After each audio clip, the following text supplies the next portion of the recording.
what works is honesty, being humble, being as remorseful as you can.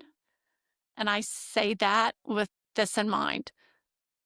I mean, I had the last couple years of my drinking, I drank really heavily. I think I had pretty good brain fog. And it took a while. In fact, my daughter, who sometimes speaks with me on podcasts, will tell you that it didn't appear that I was thinking that clearly yet.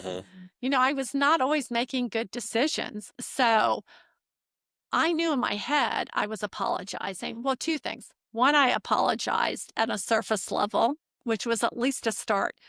But two, I also had that fear of rejection. Like I was so afraid. Oh my God, this is where all the ACA stuff comes in. Fear of rejection, my kids rejecting me, wanting to do a ninth step amends. And that's for people who are listening. It's a very sincere apology to your loved ones or to the person you're giving an amends to. I wanted to do it perfectly or not at all. Another ACA trait. So, you know, it took me a while to get to a real amends with my kids. So I think that's why I say you make an apology, you show some remorse as early as you can, but also let them know I plan to go deeper with this. I want to hear more about your feelings and how I've hurt you. And so that you can, because another key thing to help rebuilding that relationship back is validating their experience, their feelings. Here's another mistake I made.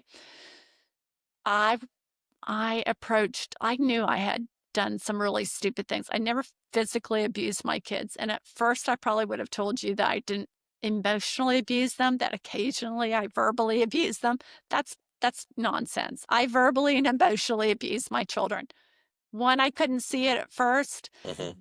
Two, I was in denial because what I saw that I did was not as bad as the woman who killed her child in a drunk driving incident. In my head, I was like, it's not that bad. I'm not that bad. Doesn't matter. You got to validate your kid's experience. Their experience was that bad.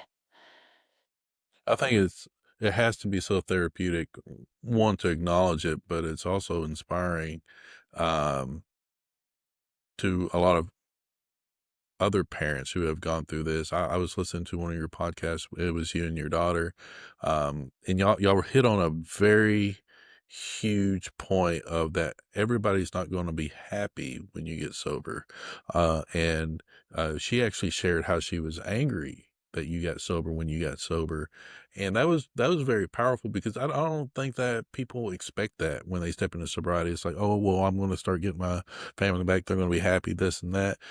That's not how it goes sometimes, especially the amends process, like what you're describing. Not everybody's going to forgive you. And that is something to cope with in and of itself.